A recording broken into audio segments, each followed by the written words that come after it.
Saat ku berjalan, kasih-Mu menerangi langkahku. Tak ku takut, tak ku bimbang, karena ku tahu Kau bersamaku. Kau lebih tahu yang terbaik bagiku. Kau lebih sanggup pulihkan hidupku. Ku berserah, ku percaya, hanya Yesus penolong yang setia.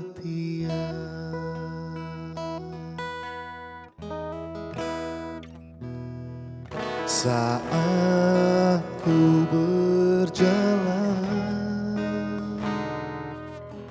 kasih-Mu menerangi langkahku.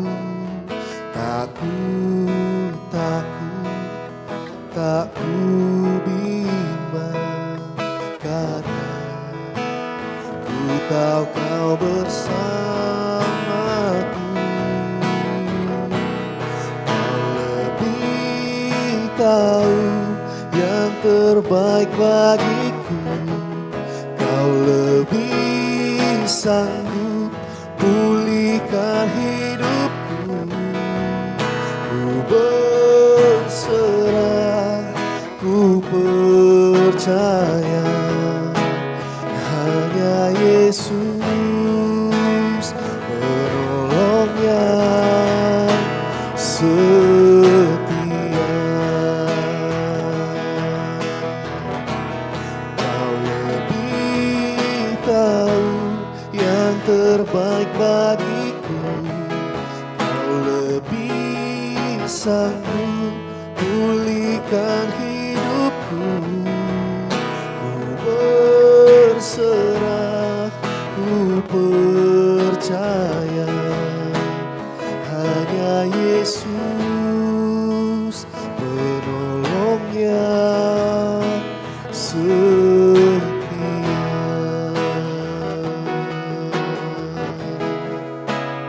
Kaulah penolongku, Tuhan. Kau selalu setia. Kau tak pernah tinggalkan.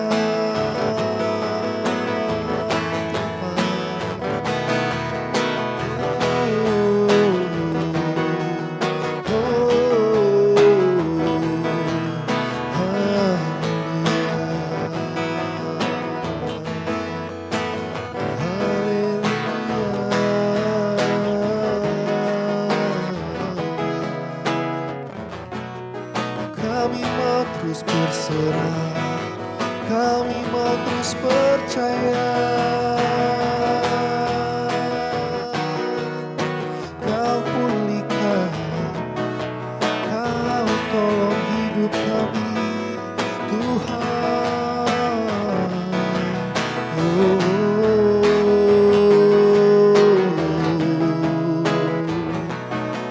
Kami mau terus berserah, kami mau terus percaya hanya padamu. Sebab Kaulah penolongku, sebab Kaulah Tuhanku yang setia. Terima kasih, terima kasih Tuhan.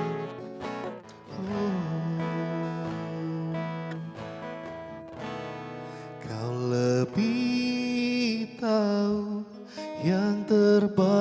bagiku. Kau lebih sanggup pulihkan hidupku. Ku berserah, ku percaya hanya Yesus penolongnya setia. Kau lebih tahu yang terbaik bagiku. Kau lebih sanggup pulihkan hidupku. Ku berserah, ku percaya hanya Yesus penolongnya. Hanya Yesus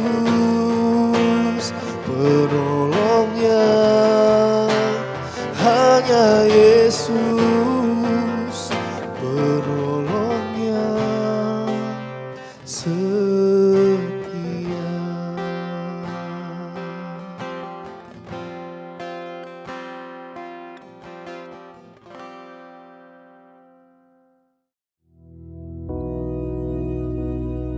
Bapa kami yang di surga, dikuduskanlah namamu, datanglah kerajaan-Mu, jadilah kehendak-Mu di bumi seperti di surga. Berikanlah kami pada hari ini makanan kami yang secukupnya, dan ampunilah kami akan kesalahan kami, seperti kami juga mengampuni orang yang bersalah kepada kami.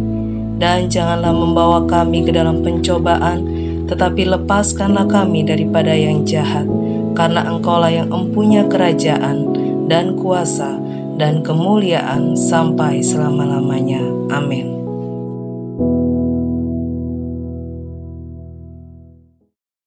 Puji Tuhan, saudara-saudaraku yang kekasih, kita bertemu oleh kemurahan Tuhan. Biar pertemuan ini kita siapkan untuk merenungkan firman Tuhan. Sebelumnya itu, mari kita berdoa.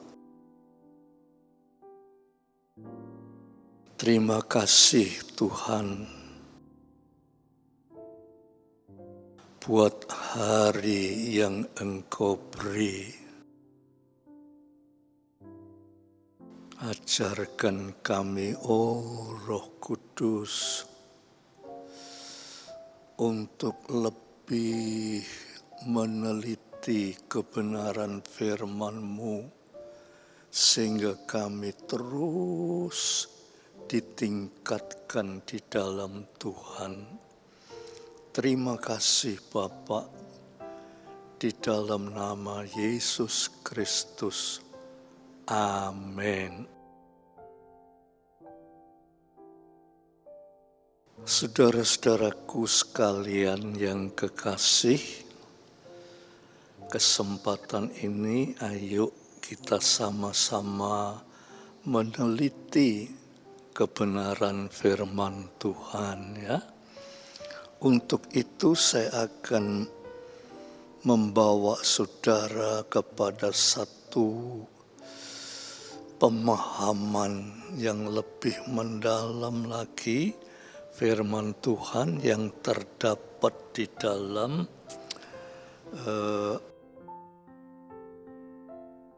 surat Ibrani pasal 5 ayat 11 sampai 14 ya. Ibrani pasal 5 ayat 11 sampai 14 ya. Saya bacakan ya saudara-saudara. Tentang hal itu banyak yang harus kami katakan,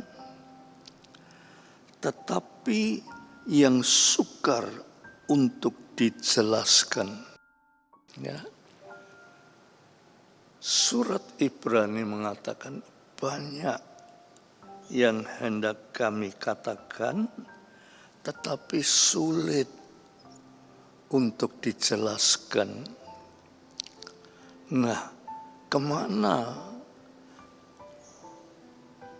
larinya kita kalau menghadapi kesulitan? Ya, maka dalam kesulitan itu hanya Tuhan saja yang bisa memberikan kita jalan keluar. Ya, saya teruskan dulu ya saudara. Karena kami telah lamban dalam hal mendengarkan. Dikatakan saudara, untuk mendengar itu lamban. Ya, bisa mendengar, tetapi untuk mendengarkan itu lamban. Ya. Ayat yang ke-12. Sebab sekalipun kamu ditinjau dari sudut waktu, jadi kamu ditinjau dari sudut waktu, sudah seharusnya menjadi pengajar. Kamu, ya, yaitu saudara yang sedang mendengarkan ini, kalau dipandang dari sudut waktu, artinya sudah berapa lama kita mendengar firman Tuhan, ya. Kalau dipandang dari sudut waktu, kita seharusnya sudah menjadi pengajar. Ya, saudara.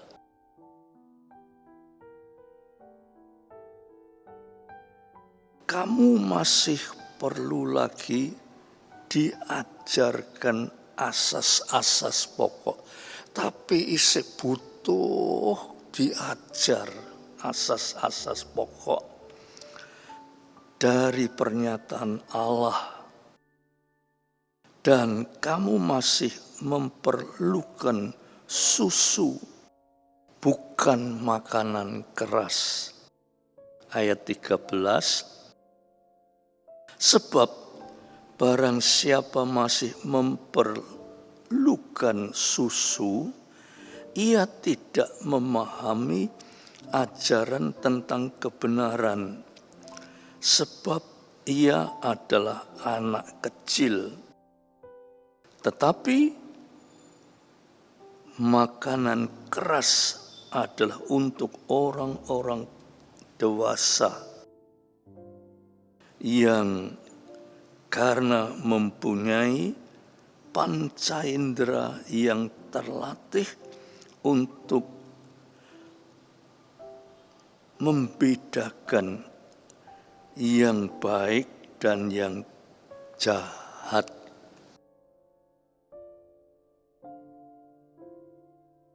Saudara, kita coba meninjau kembali berapa lama kita sudah menjadi anak-anak Tuhan. Ya, saudara, berapa lama kita sudah sering ke gereja mendengarkan firman Tuhan. Kalau dilihat dari sudut lamanya, saudara sudah menjadi pengajar, bukan lagi sebagai pendengar, tetapi pengajar. Tetapi di sini dikatakan, kamu itu upamanya dipandang dari sudut waktu, kamu tuh sudah layak makan makanan yang keras sebab sudah dewasa. Tetapi ternyata kamu hanya susu seperti anak kecil, ya. Sudah dewasa ndak iso makan makanan keras, sing iso cuma makanan susu saja. Nah, kalau dipandang dari sudut waktu, saudara ini sudah dewasa. Tetapi kalau dilihat dari sudut makanan, saudara itu kayak anak kecil, hanya bisa makan susu saja. Nah, oleh sebab itu saudara, kita anak kecil itu masih perlu dibimbing. Anak kecil saudara, tidak ngerti bahaya. Pengertian bahaya ini saudara, hidup manusia itu yang sudah dewasa, dia itu tahu hidup itu penuh bahaya, ya. Tetapi anak kecil tidak tahu bahaya.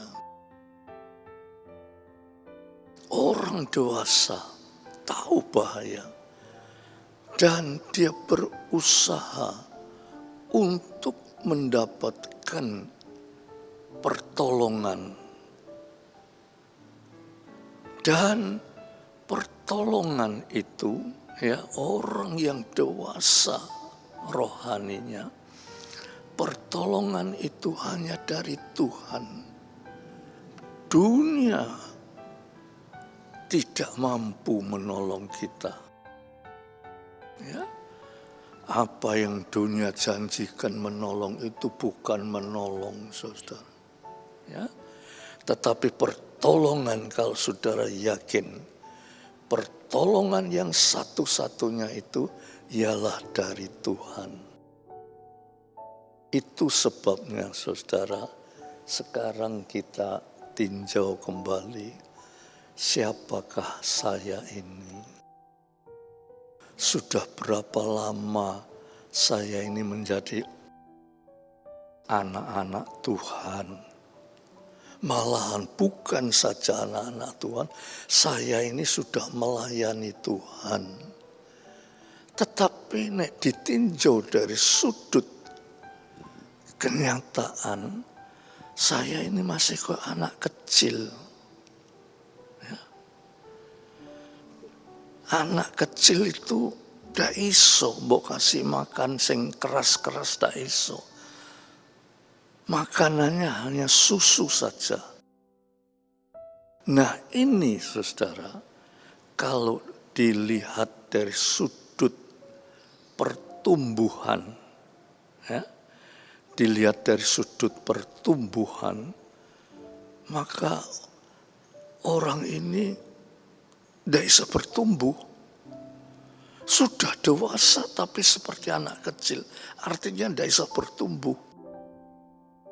Baik fisiknya, juga psikisnya, tidak bisa tumbuh.